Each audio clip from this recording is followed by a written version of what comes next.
Subscribe channel Truth.id dan aktifkan lonceng notifikasi untuk mendapatkan informasi seputar live streaming dan video khotbah terbaru.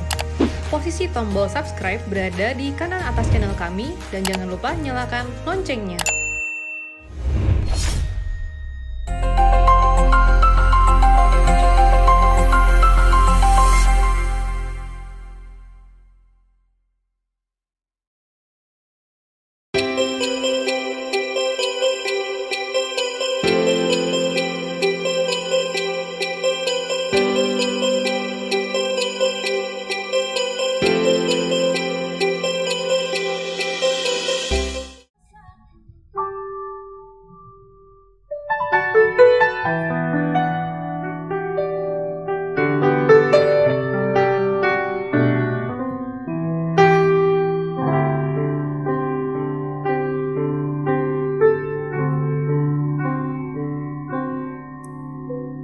Ku tatap langit di atasku,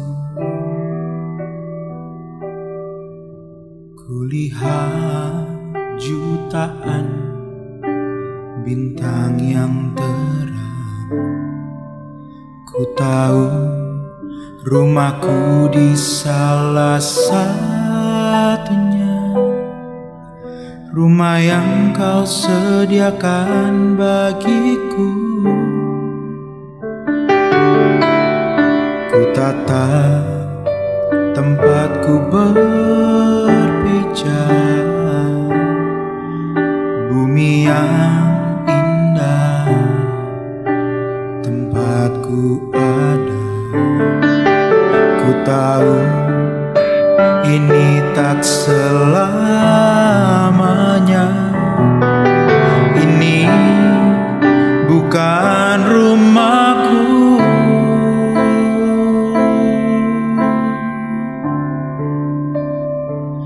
Suatu saat nanti ku tinggalkan semua, ku pulang ke rumahmu Bapa. Suatu saat nanti kita akan berjumpa, tak ada yang dapat memisahkan kita selamanya.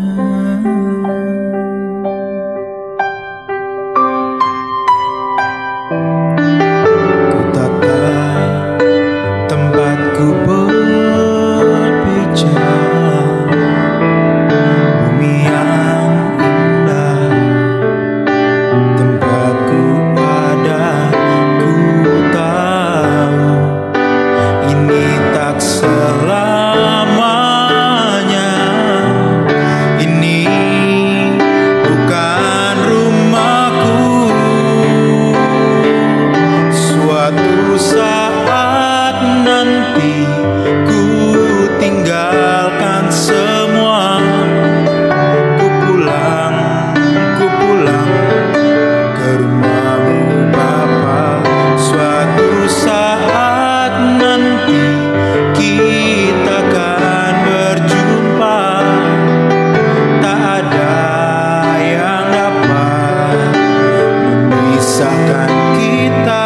Suatu saat nanti ku tinggalkan semua, ku pulang ke rumahmu Bapa.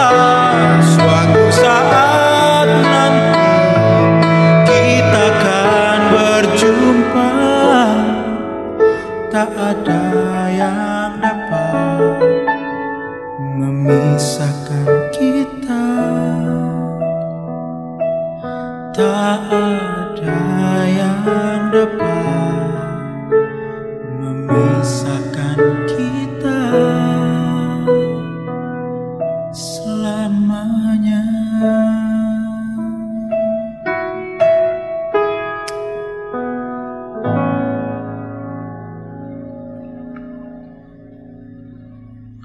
Shalom, sahabat-sahabat pemuda Kita jumpa pada kesempatan ini dengan tema khusus,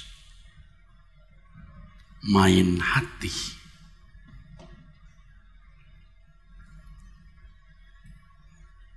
Saya memiliki beban dan keprihatinan yang sangat dalam terhadap kenyataan dewasa ini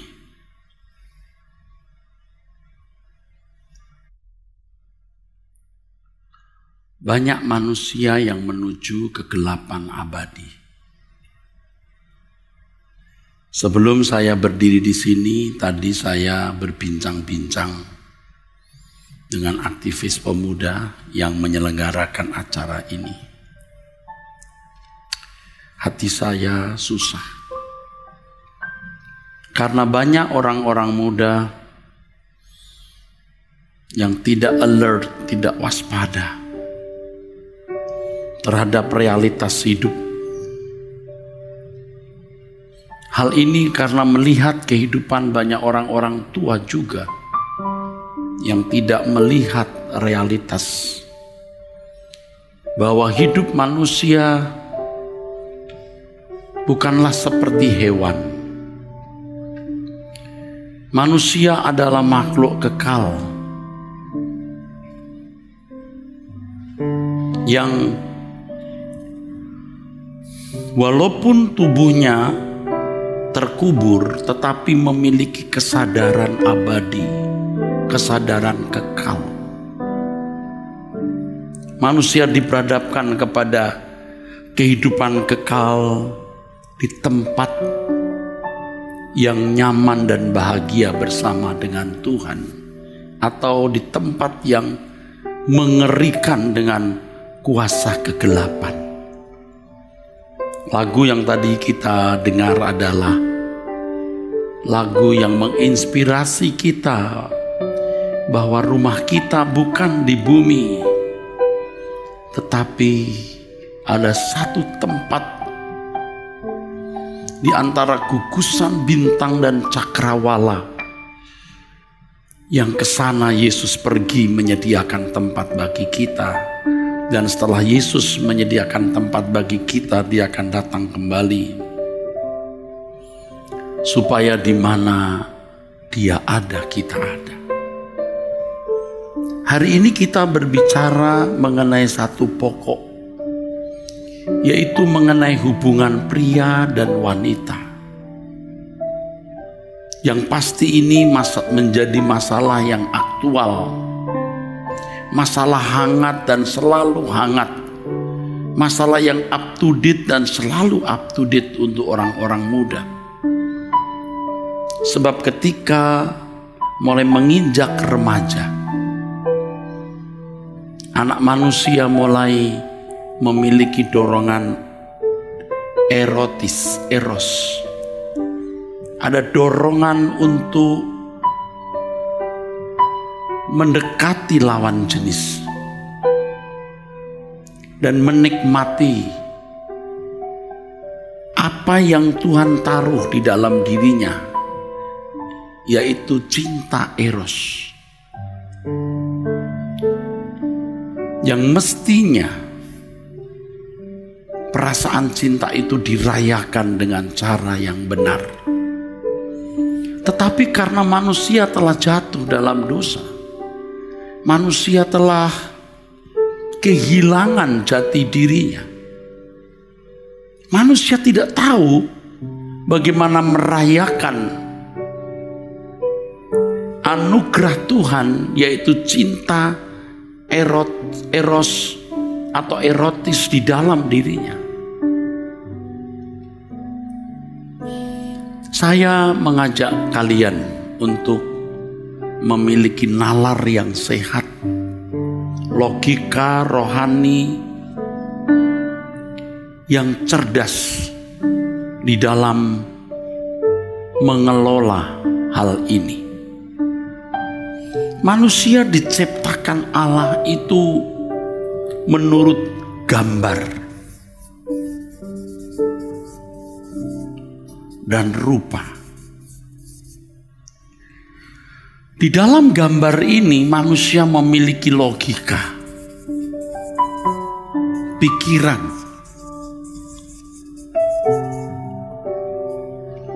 Di dalam gambar ini manusia memiliki perasaan. Logika, pikiran, dan perasaan ini diberi baju, diberi badan, yaitu manusia.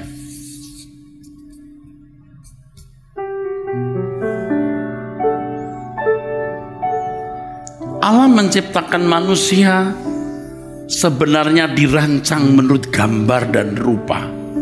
Rupa ini menunjuk kualitas dari pikiran dan perasaan manusia. Allah menciptakan manusia menurut gambarnya. Di dalam Kejadian pasal 1 ayat yang ke-27. Diciptakanlah manusia menurut gambarnya. Rupanya, kualitas dari pikiran dan perasaan ini, kualitas dari pikiran dan perasaan ini menjadi tanggung jawab manusia.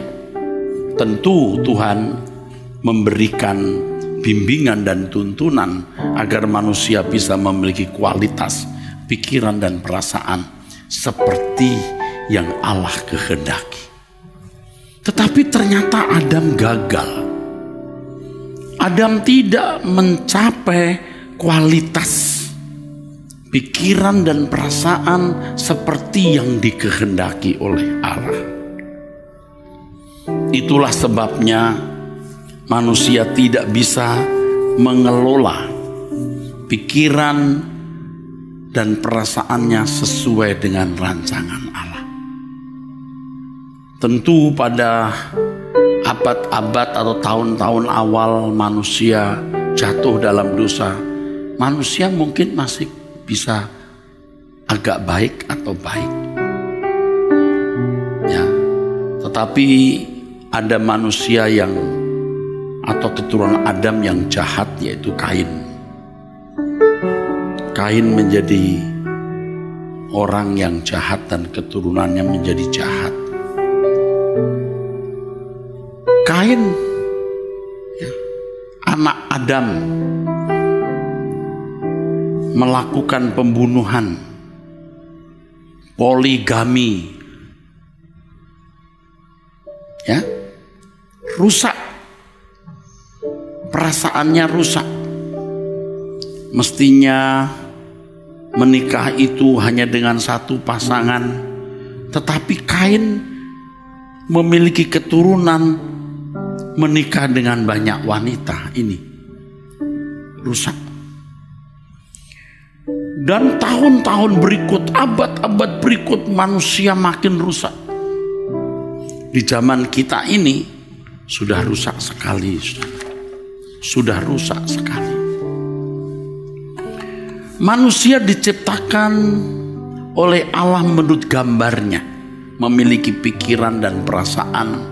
Tadi saya katakan bahwa manusia memiliki pikiran dan perasaan, ya, yang mestinya ini dikelola dengan baik supaya bisa melahirkan kehendak sesuai dengan pikiran perasaan Allah.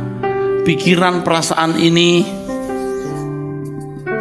diberi baju tubuh ini. Salah satu, ya, sifat ciri dari perasaan atau isi dari perasaan itu, ini eros. Terkait dengan hubungan antara pria dan wanita. Eros. Allah memberikan perasaan di mana wanita dan pria bisa saling mencintai. Tentu perasaan ini ya, ada di dalam hati. Seandainya manusia tidak jatuh dalam dosa, pasti manusia bisa mengelola perasaannya dengan baik. Itu berarti bisa mengelola erosnya. Ya, di dalam eros ini ya, ada gairah. Dalam kaitannya hubungan pria wanita, ya, seks. Allah menciptakan seks itu sebelum manusia jatuh dalam dosa. Jadi seks itu sebenarnya kudus. Seandainya manusia tidak jatuh dalam dosa, apakah ada cinta? Iya, ada. Apakah manusia bisa bercinta? Ya, bercinta. Apakah manusia menikmati seks? Ya.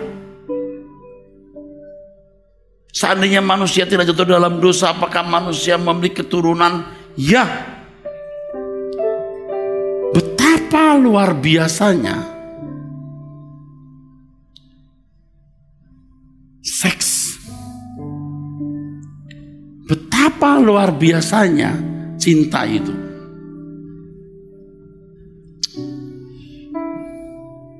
Luar biasa. Sekarang saja nih saudara, manusia yang sudah dalam keadaan jatuh dalam dosa bisa menikmati cinta. Dan cinta itu hebat. Dalam satu ceramah yang pernah saya sampaikan kepada orang-orang muda, judulnya Cinta Lebih Kuat Dari Maut. Cinta lebih kuat dari maut. Kok bisa ya? Bisa. Hebat. Manusia sudah jatuh dalam dosa saja masih bisa menikmati cinta, hubungan pria dan wanita. Maka ada lagu yang syairnya kalimatnya begini, jatuh cinta berjuta rasanya. Ya, walaupun manusia telah jatuh dalam dosa, manusia masih bisa menikmati seks.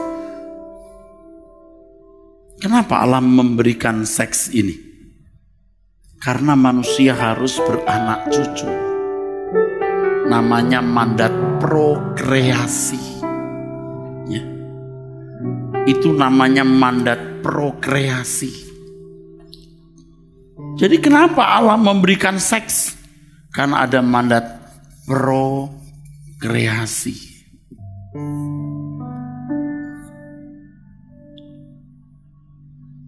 Di dalam mandat ini manusia menikmati keindahan rekreasi.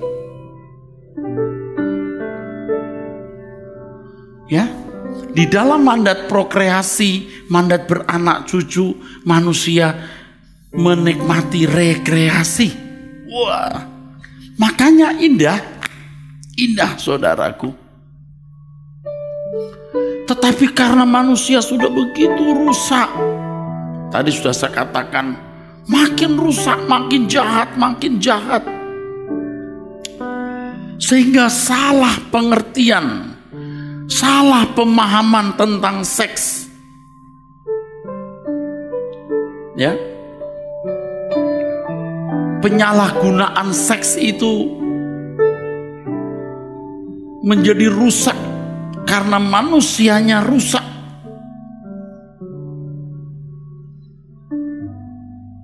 Nah, ini loh saudara yang harus kita perhatikan dengan serius. Oleh sebab itu saya mengajak kalian memiliki logika yang sehat, nalar yang bijaksana. Seks itu kudus sebenarnya. Seks ada bukan karena manusia jatuh dalam dosa. Seks itu diciptakan Allah bersama dengan eksistensi atau keberadaan manusia ketika diciptakan. Luar biasa. Itulah sebabnya dikatakan dalam Kejadian pasal 1 ayat 26 dan 27, Allah menciptakan laki-laki dan perempuan. Istilahnya dualitas manusia. Itu disadari dulu. Sebab kalau kita menyadari bahwa seks itu kudus, maka kita akan berhati-hati menyikapi ini. Kita akan berhati-hati melihat dan mengelola perasaan. Sebab cinta yang terkait dengan gairah eros, gairah cinta seks itu ada di dalam hati. Makanya pengurus pemuda memberikan judul Main Hati. Saya sempat tanya, dan 2 kali saya bertanya. 2 kali saya tanyakan, kenapa pakai tema ini? Lalu jawabnya, ya ini istilah yang orang-orang muda pakai. Oh, begitu. Banyak orang muda lebih menggunakan hati, tidak menggunakan logika. Ya memang ketika anak-anak, masa kanak-kanak lalu masuk masa remaja, mulai timbul ketertarikannya kepada lawan jenis. Ingin dekat, ingin menyentuh, dan seterusnya. Berhubung dengan informasi yang salah, pendidikan yang salah, contoh yang salah, teladan yang keliru, yang dia lihat langsung melalui berbagai media, maka terpetakan di dalam pikiran anak-anak remaja, bahkan anak-anak sebelum remaja, udah terpetakan bagaimana menggunakan gairah seksnya, memainkan perasaannya, memainkan hatinya, terpetakan. Masuk masa remaja, baru 12 tahun, 13 tahun, sudah mulai ingin mendekati lawan jenis, menyentuh. Masuk usia 14, 15, 16, sudah mau melakukan hubungan yang lebih dalam, ciuman, dan seterusnya. Ngerti nggak untuk apa Allah menciptakan gairah ini di dalam diri kita? Ada tujuan ilahi di situ. Tujuan ilahi yaitu bagaimana manusia harus berkembang biak, prokreasi, melahirkan anak-anak. Melahirkan anak-anak supaya anak-anak manusia memenuhi bumi. Seandainya manusia tidak jatuh dalam dosa, yang saya pahami bukan hanya bumi ini yang kita penuhi, jagat raya yang tiada batas. Jadi kalau ada penemuan bahwa di planet-planet tertentu kemungkinan ada makhluk hidup, atau kemungkinan ada alam di mana makhluk seperti manusia ini bisa hidup, wah saya tidak heran. Allah menciptakan bermiliar-miliar galaksi, dan satu galaksi memiliki ratusan miliar bintang. Bintang itu matahari maksudnya. Setiap matahari bisa memiliki puluhan atau belasan planet. Setiap planet memiliki bulan yang mengelilingi. Wah, jumlahnya saudara, triliun saudara. Jadi manusia harus berkembang biak. Kejadian pasal 1 ayat 28, penuhi bumi. Ini mandat prokreasi. Di dalam melaksanakan mandat atau perintah ini ada kenikmatan. Tetapi gelapnya dunia, bodohnya nalar, rusaknya pikiran. Orang hanya melihat rekreasi, bagaimana memuaskan hawa nafsu seks, tanpa mengerti maksud mengapa seks diadakan atau diberikan oleh Allah. Suatu hari semua kita akan berdiri di hadapan pengadilan Allah. Jangan main-main, kita bukan kucing, kita bukan monyet, kita bukan babi, kodok atau anjing. Kita manusia yang diberi pikiran dan perasaan. Dengan pikiran dan perasaan ini manusia bisa memiliki kehendak. Dan kehendak manusia itu bebas. Bebas. Artinya kita bisa menggerakkan hati kita kemana saja. Apakah kita mau mengelola hati kita dengan baik atau tidak? Bebas. Tetapi ada pertanggungjawaban di hadapan Allah. Coba lihat rusaknya manusia hari ini. Terkait dengan penggunaan seks secara berlebihan, di mana seks dianggap sebagai lambang kepuasan prima. Ya, lihat. Begitu besar dikit saja pikirannya sudah ke seks, pacaran, menikah, oh nanti dulu. Dan kalau di dunia barat sudah lazim, dan ini rusak sekali. Begitu besar, dia tidak mengelola hatinya. Mestinya standarnya orang menemukan Tuhan dulu, baru menemukan pasangan hidup.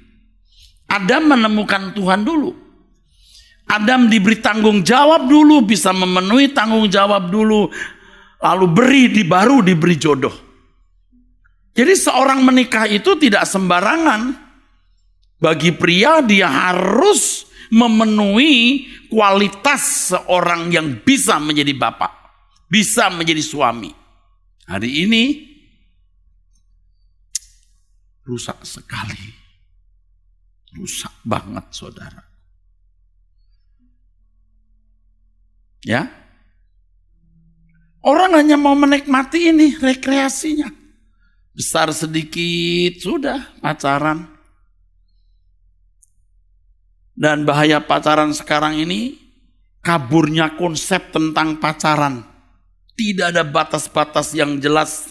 Sementara standar moral sudah mengalami devaluasi atau merosot, atau sudah mengalami kemerosotan, dan kuasa gelap berupaya merusak manusia.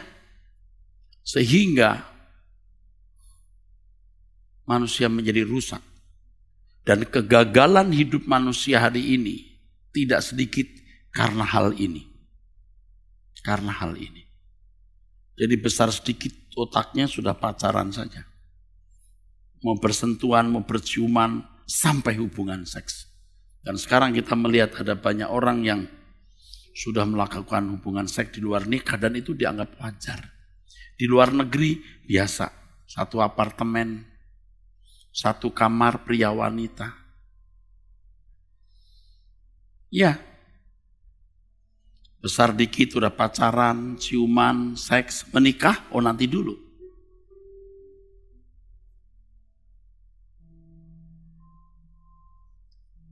Ya.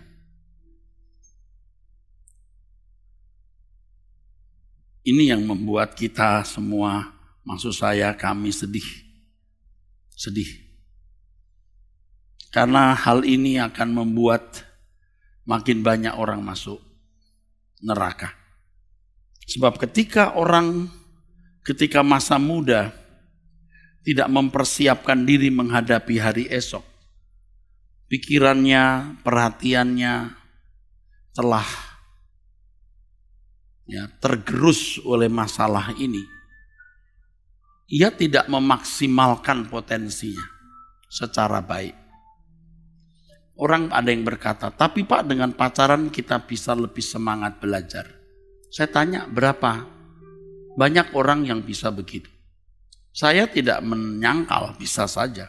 Dari 100 orang, ada 30 atau 40 orang yang bisa berprestasi karena pacaran.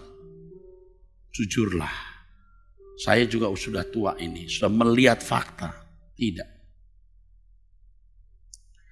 Lagi pula kalau dilihat dari kacamata Kristen, kacamata anak-anak Allah, kacamata anak Allah, masa remaja harus digunakan untuk mencari Tuhan, memenuhi pikiran dengan kebenaran supaya mindsetnya dibangun dengan pikiran perasaan Kristus, dibangun dalam pikiran atau dengan pikiran perasaan Kristus. Ketika masuk masa pemuda dimatangkan, ketika dewasa muda lebih matang, ketika menjadi tua sempurna. Makanya masa remaja, masa muda harus digunakan untuk membangun hubungan dengan Tuhan. Pada saat di mana seseorang sedang memiliki kondisi prima. Kalau sudah tua ya, baru baca Alkitab, matanya juga sudah mulai kabur. Ya. Kondisinya tidak prima. Banyak aspek. Ya, mumpung muda, potensi prima yang dimiliki orang muda digunakan maksimal mengenal Allah. Jangan takut tidak menemukan jodoh. Jangan takut tidak menikmati rekreasi, keindahan seks. Pasti akan dinikmati asal pada waktunya. Tapi ketika sejak remaja sembarangan terjadi pemborosan, justru di situ engkau tidak menemukan seks yang benar. Saya mengerti bahwa seks yang sempurna, cinta yang sempurna tidak akan ditemukan sejak manusia jatuh dalam dosa. Tetapi ketika manusia dipulihkan dengan Allah, hubungan manusia dipulihkan dengan Allah, mindsetnya diubah, karakternya diubah, kedewasaannya diubah, dia bisa menemukan cinta dan seks yang mendekati sempurna.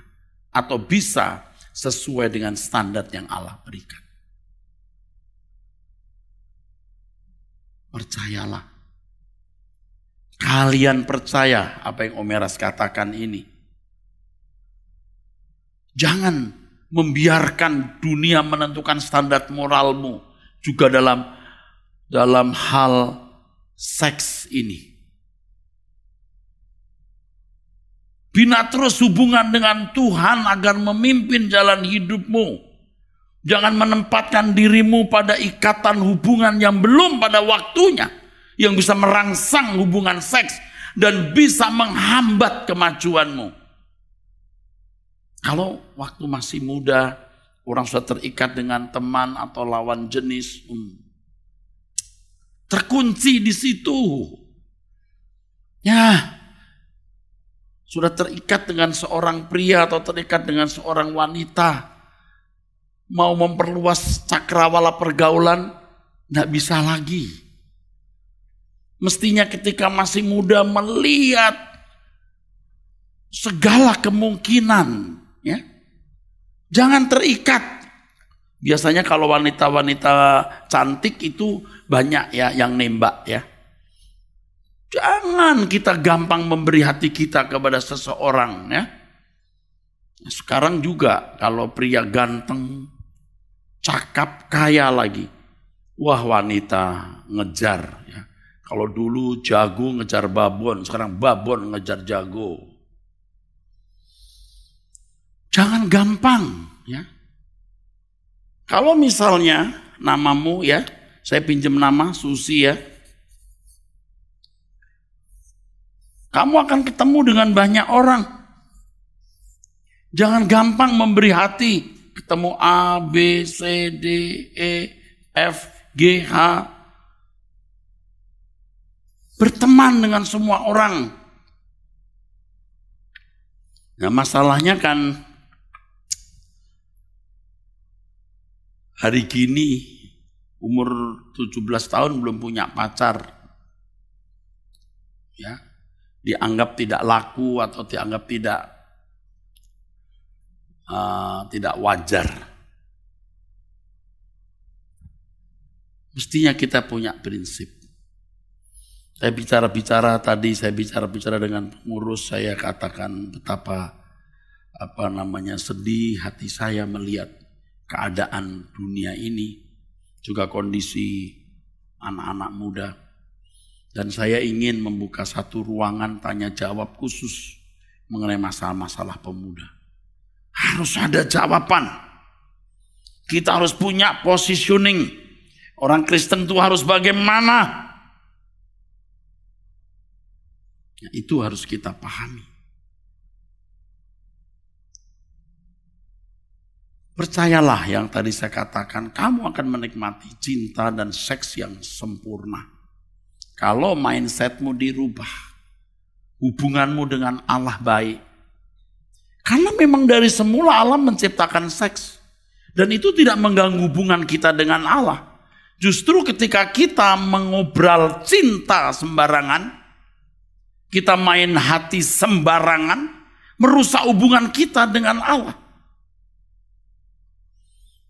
Ya, di dalam firman Tuhan mengatakan kamu jangan ya membuat pasangan yang tidak seimbang. Hetero-sugeo. Hetero itu berbeda. Sugeo dari kata sugon. Jangan membangun hubungan dengan orang yang tidak satu beban. Sugon itu beban. Hetero dari kata heteros ya, tahu? Berbeda. Jangan kita memiliki hubungan dengan orang yang berbeda beban. Nah, kalau kita dalam hidup orang Kristen ini, orang percaya, kita yang ditebus oleh darah Yesus Kristus, kita dimiliki Tuhan. Saya sering mengatakan kalimat ini, you are not your own, kau bukan milik kamu. Kamu ditebus, kamu bukan milik kamu sendiri, kamu milik Tuhan. Kita hidup hanya untuk mengabdi kepada Tuhan. Baik kau makan atau minum atau melakukan sesuatu yang lain. Lakukan semua untuk kemuliaan Allah. Nah, ini kan asing di telinga orang-orang muda hari ini. Orang-orang muda Kristen maksud saya. Karena standar moral, standar kerohanian sudah jauh rusak. Makanya kita sekarang harus kerja keras untuk mengembalikan hidup kita pada standar yang benar. Kita harus memikirkan kekekalan seperti yang tadi saya sebut, manusia diciptakan sebagai makhluk kekal. Ya.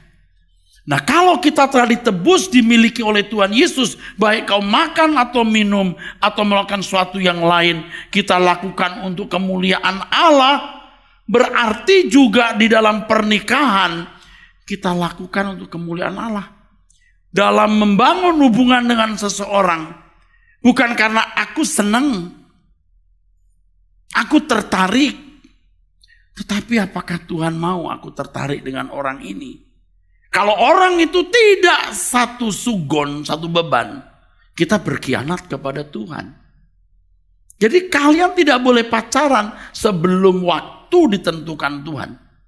Tidak boleh pacaran dengan orang yang Tuhan tidak kehendaki. Harus orang yang satu beban. Waduh Pak, saya nggak sanggup. Ya terserah. Nanti kamu akan menghadap pengadilan Tuhan. Kamu jangan sombong. Ya, kamu jangan sombong.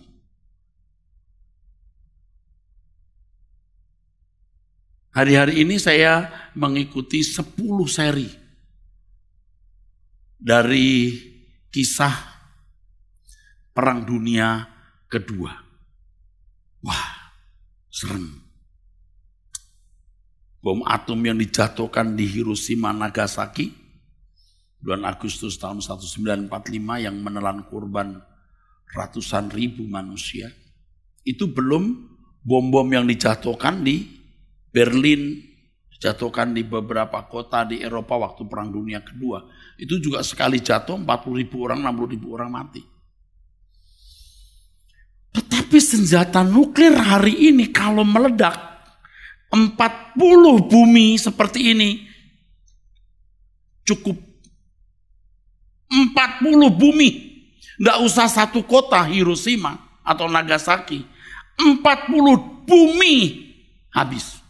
Kalau seluruh nuklir meledak, 40 bumi habis. 40 bumi.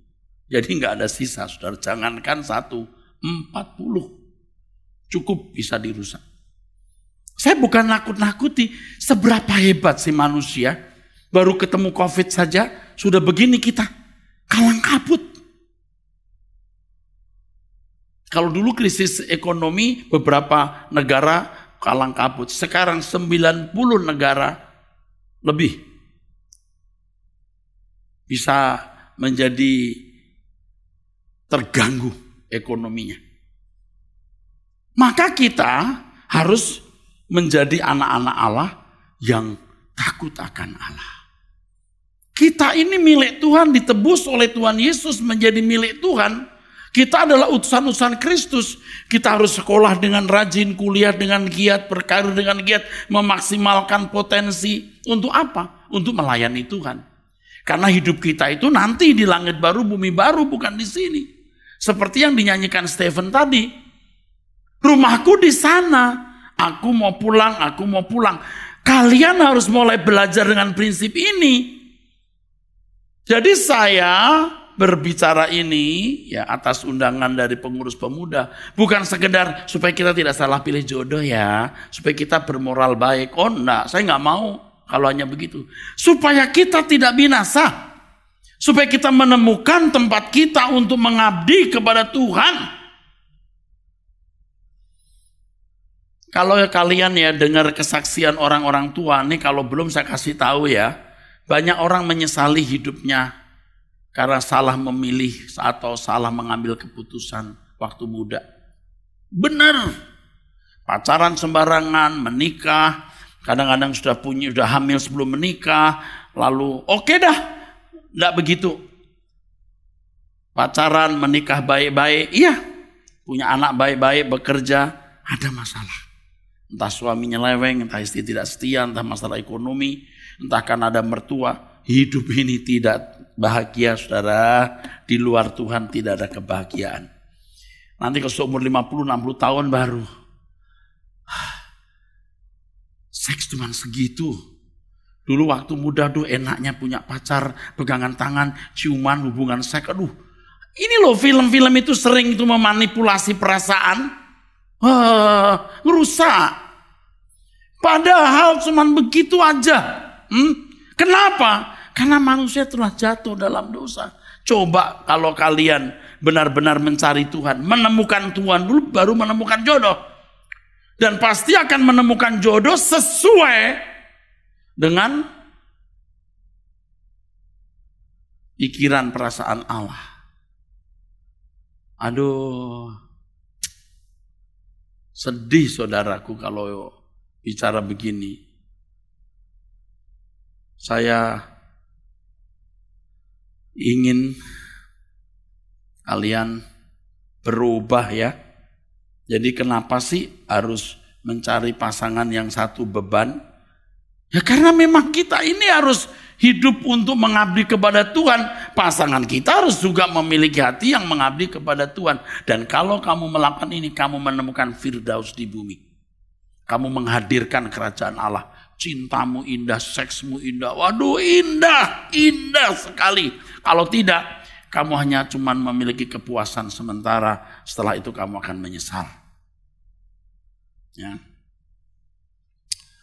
Oke, saya hentikan dulu apa yang saya sampaikan ini untuk sesi ini. Maksud saya kita akan lanjutkan nanti lagi ya. Masih ada waktu yang disediakan untuk itu ya. Oke? Sampai bertemu di sesi yang berikut ya. Tuhan memberkati.